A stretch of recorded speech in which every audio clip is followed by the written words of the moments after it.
Merci d'être avec nous. Nous sommes le jeudi 29 novembre, c'est l'heure du JT. Voici les titres. Chaque année, on dénombre une centaine de collisions au passage à niveau, faisant une trentaine de morts en France. 16 millions de voitures franchissent chaque jour un passage à niveau. Des constats qui ont incité les acteurs de la sécurité routière et ferroviaire à accélérer leur suppression depuis 10 ans. 2 chantiers sont en cours près d'Annemasse. Reportage dans quelques secondes.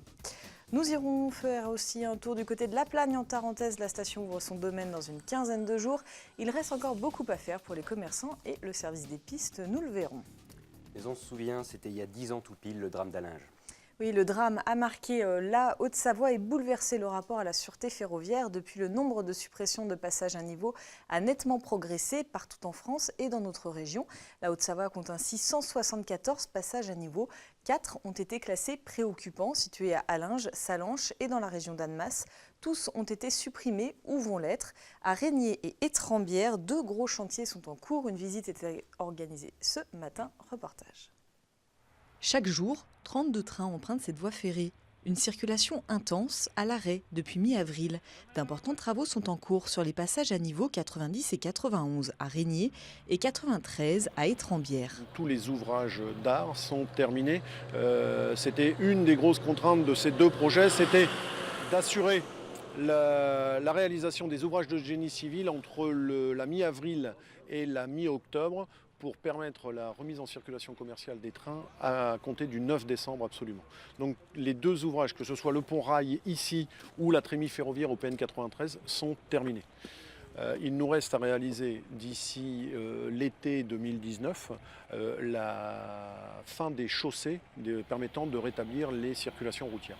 Coût total de ces 2 opérations, 35 millions d'euros financés à parts égales par SNCF Réseau et le conseil départemental. Sur le site d'Étrembières, 60 personnes travaillent notamment à la création de cet immense pont-route de 80 mètres et d'un viaduc long de 150 mètres. C'est la valeur d'un collège et demi qu'on a construit ici. Pour la sécurité, on a en mémoire le drame d'Allinges et depuis une dizaine d'années, nous sommes très attachés à mettre en sécurité les passages à niveau préoccupants, ici et quelques autres. Au 7 novembre, on comptait 155 passages à niveau inscrits au programme de sécurisation nationale. Depuis une dizaine d'années et le drame d'Allinges, le rythme des suppressions s'est accéléré. Dans toute la région, on en a 25. Prioritaires, ça veut dire que c'est ceux sur lesquels on a constaté une accidentologie plus importante ou des incidents plus nombreux ou des configurations parfois physiques moins bonnes avec moins de visibilité. Et ce sont ces passages à niveau, quand ils vérifient tous ces critères-là, qui sont dits prioritaires et qu'on traite en premier. Chaque année, c'est une cinquantaine de passages à niveau qui sont supprimés dans toute la France. En Haute-Savoie, bien que non inscrits sur la liste des sites jugés préoccupants, de nouveaux passages à niveau devraient être supprimés dans les prochaines années à Périgny, Régnier et Villagrand. Un anniversaire ce matin à Genève. Le canton et les services de l'État de Haute-Savoie célébraient ce jeudi les 40 ans d'une gouvernance commune. Depuis les années 70, les autorités gèrent en collaboration les eaux de la nappe phréatique du Genevois, une nappe qui contient entre 12 et 15 millions de mètres carrés d'eau potable. Une journée de séminaire avait lieu pour l'occasion au siège des services industriels de Genève. Victoria Lopez était sur place. Reportage. Sous les pieds des habitants du Genevois s'étend une nappe souterraine de 30 km². Son eau est utilisée avec celle du lac Léman pour approvisionner plus de 700 000 habitants de la région franco-genevoise. Depuis 40 ans, la gestion de cette alimentation est transfrontalière. Dans les années 60-70, on a eu vraiment une diminution assez importante du niveau de la nappe parce qu'il y a eu surexploitation de la nappe. Donc on s'est, à l'époque, évidemment, les décideurs ont commencé à avoir des craintes sur le futur, puisqu'il faut se remettre dans le contexte. On pensait à cette époque-là que Genève aurait 1 million d'habitants en l'an 2000. Ce qui n'est heureusement pas le cas, mais quoi qu'il en soit, il a fallu travailler avec ces perspectives-là et donc trouver une solution pour pouvoir assurer une fourniture en eau suffisante sur les années de part et d'autre de la frontière. Un accord est donc trouvé en 1978 entre l'État de Genève et la préfecture de Haute-Savoie pour une gestion rationnelle et commune de la ressource. Et c'est une première mondiale. La Suisse et la France font alors figure de pionniers en matière de gouvernance d'une ressource située à cheval sur une frontière. Aujourd'hui, une dizaine de puits suisses et 4 Français exploitent les eaux de la nappe alors que de nouveaux enjeux apparaissent. J'ai envie de dire, pendant les 40 dernières années, on s'est beaucoup préoccupé de gestion de la quantité. Maintenant, on gère des questions de qualité qui sont des questions plus complexes parce que les interactions sont évidemment beaucoup plus grandes. On pense en fait à la problématique des micropolluants, la problématique de la qualité des sols parce que l'eau coule, s'infiltre dans les sols et donc la qualité des sols en surface est évidemment assez essentielle. Et ce sont donc des problématiques beaucoup plus complexes et qui touchent finalement à tout notre environnement commun. L'accord sur la gouvernance de la nappe a été réaffirmé en 2008 par une nouvelle convention signée pour les 30 prochaines années. 30 ans pour veiller à la qualité et à la pérennité de cette ressource. On prend la direction de La Plagne. La municipalité a signé ce mercredi soir une convention de participation citoyenne avec la gendarmerie et la sous-préfecture. Le dispositif engage la population via des référents de quartier à se rendre davantage responsables de leur sécurité. Il s'agit de la 26e commune du département à signer une telle convention. Elle s'inscrit dans une suite logique pour le maire de La Plagne, comme il nous l'explique au micro d'Emmanuel Jaude. Cette participation citoyenne, on l'a voulu il y a quelques temps en arrière, on a avancé sur les dossiers et administrativement, on a perdu un peu de temps. C'est pas grave, aujourd'hui elle est signée, elle est opérationnelle et c'est tout ce qui compte. C'est devenu une obligation si on veut avoir un petit peu plus de sécurité, un petit peu plus de tranquillité pour nos habitants.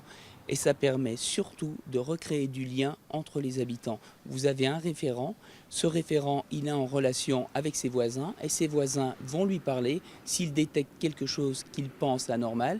Et ensuite, ce référent appellera les forces de l'ordre s'il le juge nécessaire pour les faire intervenir et pour contrôler en tout cas des individus, des véhicules, s'il juge qu'il peut y avoir un problème.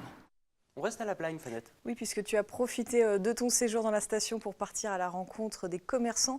2 semaines avant l'ouverture de la plupart des domaines skiables, les stations travaillent d'arrache-pied pour être prêts à accueillir les skieurs dès le début de saison. C'est donc le cas dans la station de Tarentaise où les commerçants, comme le service des pistes, se préparent tranquillement mais sûrement. C'est un reportage signé Emmanuel Jaude. J-15 avant l'ouverture de La Plagne. Petit à petit, la station reprend vie. Les gros chantiers se terminent et nombreux sont les commerçants à être déjà sur place pour bien anticiper le début de la saison.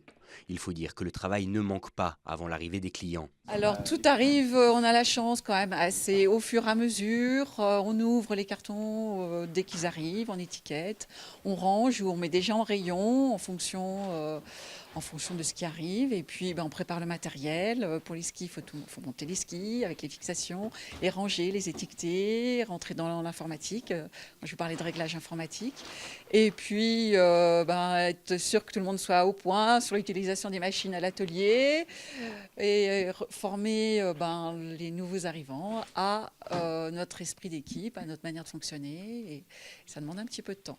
Bien sûr, tout est fait pour être d'attaque pour les premiers skieurs, à l'instar du domaine skiable.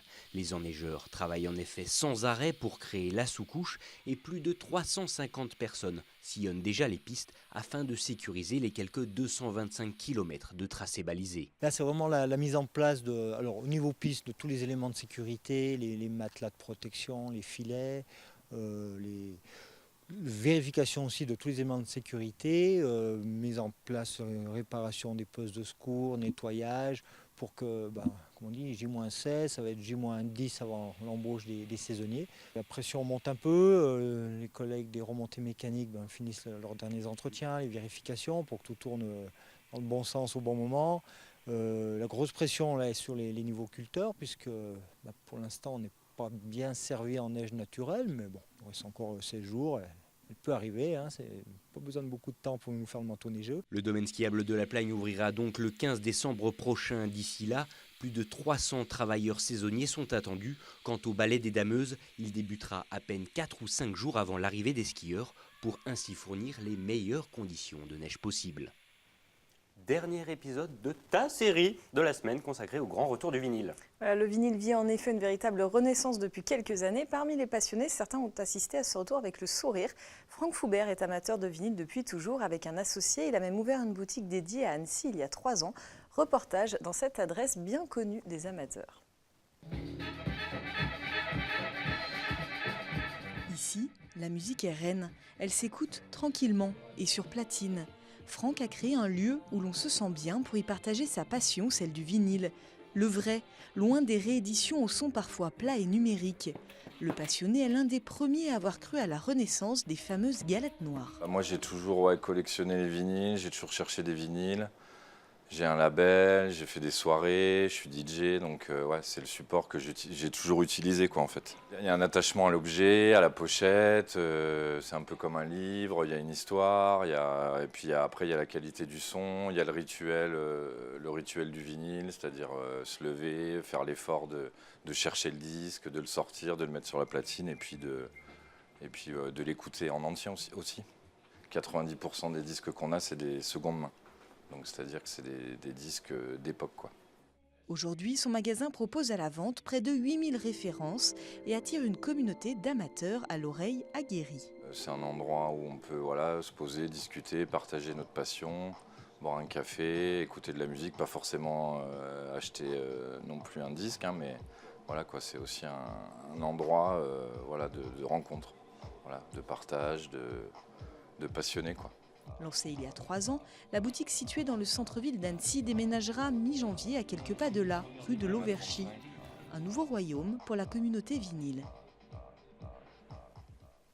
C'est la fin de ce journal. Merci à toute l'équipe pour sa préparation. Merci à vous de votre fidélité à l'info sur 8 Mont-Blanc. Manu, je te laisse conclure. Demain au JT, vous aurez le plaisir de retrouver Clémence Roaldès. Passez une très belle soirée. À bientôt.